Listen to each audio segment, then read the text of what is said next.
उठ सुबेरे उका इसके अंदर धुआं ठोक दिया, जैसे आपका कोई रिलेटिव आ रहा हो किसी कमरे में और उसको बैठा रखा हो कमरे में, और उसमें फिर जाके एक हुपला फोड़ के गोसार उसमें धुआं सलगा दे और कवाड़ दे बंद करे, वो क्या कहेगा तुम्हारी तरह? अच्छे मूर्ख रहे,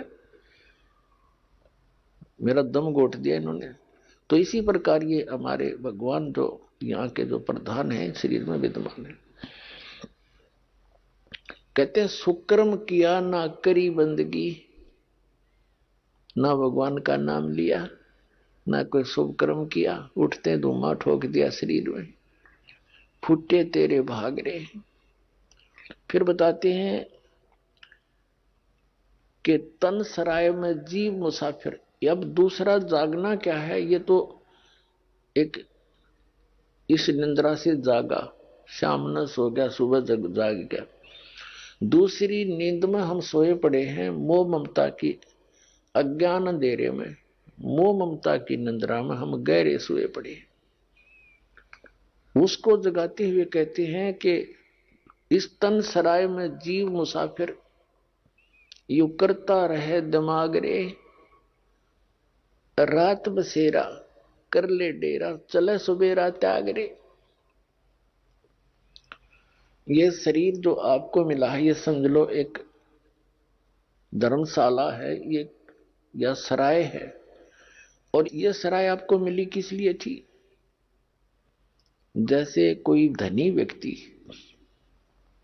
दूसरे स्थान पर शहर में जाता है, वहां किसी धर्मशाला या रेस्टोरेंट में रुकता है, होटल में, उसका वो उद्देश्य क्या लेकर जाता है? वहां कोई विशेष बिजनेस पॉइंट ऑफ व्यू से जाता है धनी व्यक्ति, और जो पूंजी वो लेकर गया था उस पूंजी से उस सराय में किराए पर रुक कर आगे बिजनेस करना था उसका उद्देश्य, और वो ना करके और ही अटपट करके वो पूंजी नाश कर दी। तो फिर वो किराया जितना आपने दे रखा था वो खत्म हुआ, आपके पास चवन्नी रही नहीं, तो आपको जबरदस्ती उस होटल के कमरे से बाहर कर दिया जाएगा। तो यहां बताते हैं कि इस तन सराय में जीव मुसाफिर करता रहे दिमाग रे, अपनी अपनी अटकलों से सभी अटके बैठे हैं, अपनी अपनी सोच से सभी अपने को बुद्धिमान मानते हैं, लेकिन अध्यात्म मार्ग के अंदर गुरु जी के द्वारा दिए गए ज्ञान को आप जिन्हें अंतिम मानना चाहिए। आपसे कितने बुद्धिमान हो, इस संसारिक कार्यों में बेसिक बुद्धिमान हो, लेकिन अध्यात्म मार्ग में आप बालक हो, और बालक ने बड़ों की बात मानना अनिवार्य होता है। कहते तन सराय में जीव मुसाफिर करता रहे दिमाग रे, रात बसेरा कर ले डेरा, तो चले सवेरा त्याग रे। वो सवेरा कब होगा? जब मृत्यु होगी। मृत्यु होगी तब आंख खुलेंगी। कहते हैं सपना साजा टूट उठ के मुंड पकड़ रोए। जैसे सपने में इंसान पता नहीं क्या क्या, कब कोई दुखी भी होता है, और कई बार ऐसे सलोने सपने भी आते हैं, कारों में घूम रहा होता है, पता नहीं कहाँ कहाँ जा रहा होता है, और जब आंखें खुलती हैं निंद्रा भंग होती है, उसी खाट पर पड़ा पावा जिस पर लेट रहा था। तो जब ये सराय यानी ये सवेरा होगा, निंद्रा टूटेगी यानी शरीर छूट जाएगा, तब ये सवेरा होगा तुम्हारा। और सपने में जो कुछ भी तुम अपना मानने बैठे थे वह खक नहीं पावे, खोजे तो भी ना पावे, देखे तो भी ना दिखे, इतना बहुत दूर जा चुके होंगे, पकड़ कर यम के दूध पता नहीं कहाँ ले जा चुके होंगे। और फिर क्या बनेगी? कहाँ मेरी कार है, कहाँ मेरी कोठी है, कहाँ बेटा और बेटी है? जो काम करना था वो करया नहीं। क्या बताते हैं? उमदा चोला बना अनमोला, ये लगे दाग पे दाग रे। एक पेट के लिए इंसान ना जाने कितने पाप करके कितनी झूठ बोल के अटपट करके नरे पाप इकट्ठे करके विश्राम लेता है। और मिलना मिलाना वही है जो उसके भाग्य में दाता ने निर्धारित किया हो। यह बात जब तक हमारे हृदय में गहनता से नहीं बैठेगी, नहीं जचेगी कि जो मिलना है वो दाता ने देना है, कर्म करना आपका फर्ज बनता है, क्योंकि ये शरीर ऐसा दिया है इसमें, और विश्वास रखा है कि जो मालिक देगा जैसे रखेगा वही ठीक है। पहले तो जब तक हम परमात्मा की शरण में नहीं आते हैं तो हमें केवल अपना प्रारब्ध ही मिलता है। प्रारब्ध में जो हमारे भाग्य में निर्धारित है वही मिलेगा, उससे अधिक और कम नहीं हो सकता, चाहे कोई सिर पटक ले। लेकिन जब हम कबीर परमेश्वर की शरण में परम संत के माध्यम से आते हैं तो फिर उस परमात्मा की रजा चलेगी, जीव की नहीं चलेगी। जैसे हमने अपने जन्म और मृत्यु के रोग को समाप्त करवाना है तो आप जी ने यहां उपदेश लिया है, तो आप इस हॉस्पिटल में एडमिट हो गए। इस परमात्मा के इस हॉस्पिटल के द्वारा आप उपचाराधीन है आपकी आत्मा, और फिर उपचाराधीन व्यक्ति रोगी डॉक्टर की मान्यता उसका शीघ्र भला होगा, वो स्वस्थ होगा। साथ में अपनी भी तगड़मबाजी लड़ाता रहेगा तो वो देर कर देगा। तो डॉक्टर को सब मालूम होता है कौन सी आवश्यक वस्तु इसको देनी है, कौन सा इसको परहेज बताना है। तो आप जी ने सब मर्यादाओं का पालन करना है। कबीर साहब कहते हैं औखद खावे पत्थर है तब पावे भगवान, औखद खावे पत्थर है, यानी दवाई लेवे और परहेज रखे, पथ्य रखे। तो इसी प्रकार मर्यादा में रहे और इस मंत्र रूपी औषधि को खाता रहे तो फिर उनका ये रोग नाश हो जाएगा। तो यहां आपके भाग में ना होगा तो भी देगा ये मालिक। आपके भाग में दुख होगा, जब तक कबीर साहब की शरण में नहीं आए थे तो आपने वो भोगना ही पड़ता, और अब आपको भोगना नहीं पड़ेगा जो आपके पाप के कारण आपको दुख होना था। क्योंकि ये वो परमात्मा है जो कबीर अंगारी असी यजुर्वेद अध्याय नंबर 5 के मंत्र नंबर 32 में कहा कि कबीर अंगारी असी बंभारी असी सबर ज्योति रत धामा असी। वो कबीर परमात्मा बंधनों का शत्रु यानी बंदी छोड़ है, और पाप नाशक, पापों का शत्रु, पापों का नाश करता है। और वो सवर ज्योति सोम प्रकाशित सतलोक के अंदर वो वहां रहता है। ये परमात्मा आपके प्रारब्ध के पाप कर्म को भी नाश करेगा, और पाप से दुख होता है और पुण्य से आपको सुख होता है। तो हमारे इतने पुण्य नहीं है कि हम आजीवन सुखी बने रहें। कभी पुण्य है, पुण्य के कारण सुख है, तो फिर पाप के कारण दुख भी भोगना पड़ता है जब तक हम कबीर परमात्मा की शरण में नहीं आते। तो यहाँ आदरणीय गरीबदास साहिब जी बताते हैं कि मासा घटे न तिल बधे, विद ना लिखे जो लेख, और सच्चा सतगुरु मेट कर ऊपर मार दे मेघ।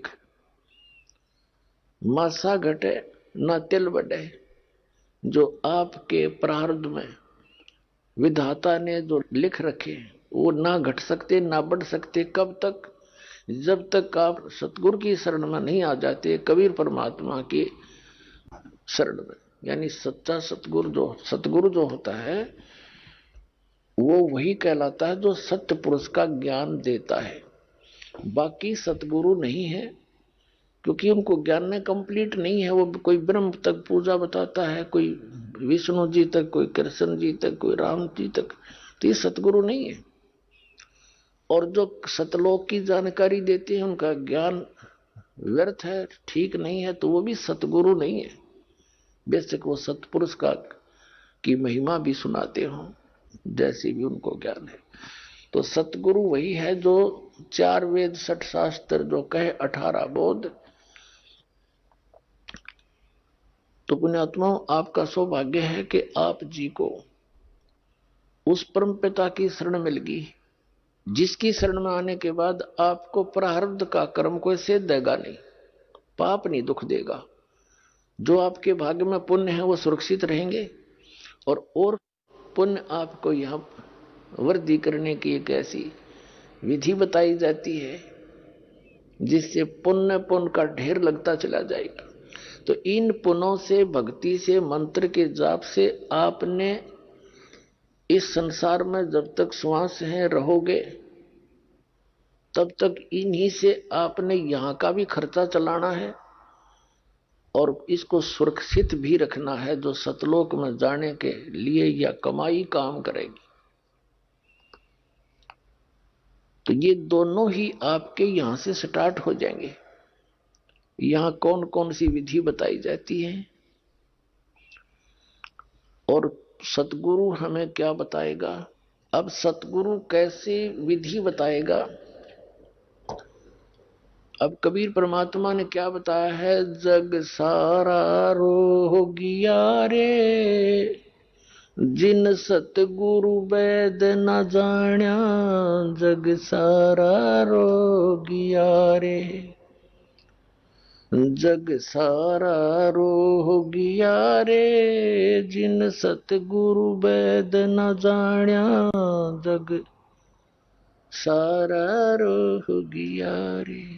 भाई, जन्म मरण का रोग लग्या है, तरसना बडेरी खांसी, जन्म मरण का रोग लग्या है, तरसना बडेरी खांसी, आवागवन की डोर गले में, या पड़ी काल की फांसी, जग सारा रोगिया रे, जिन सतगुरु वैद न जाण्या, जग सारा रोगिया रे, जग सारा रोगिया रे, जिन सतगुरु वैद न जाण्या, जग सारा रोगिया रे।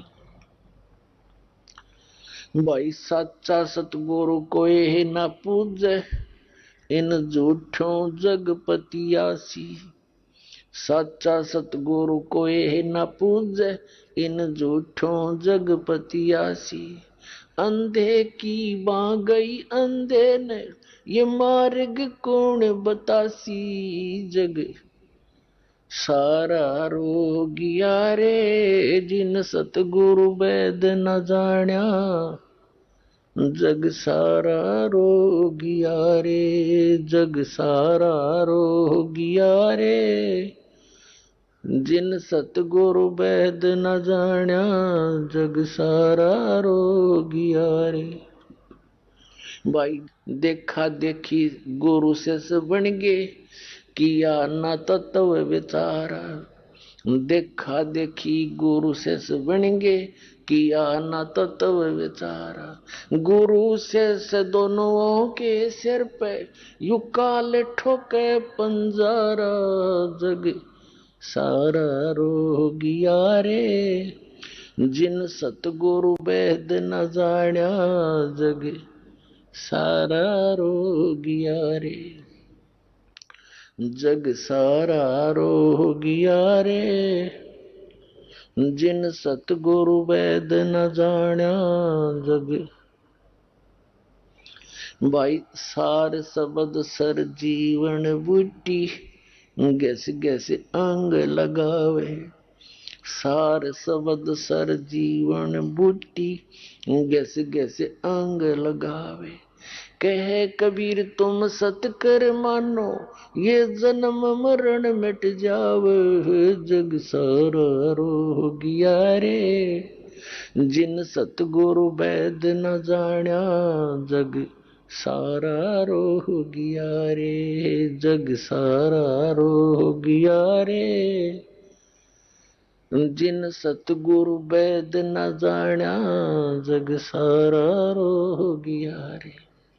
भाई, सार शब्द सर जीवन बूटी, गैस गैस अंग लगावे, सार शब्द सर जीवन बूटी, गैस गैस अंग लगावे। कहे कबीर तुम सतकर मानो, ये जन्म मरण मिट जावे, जग सारा रोगिया रे।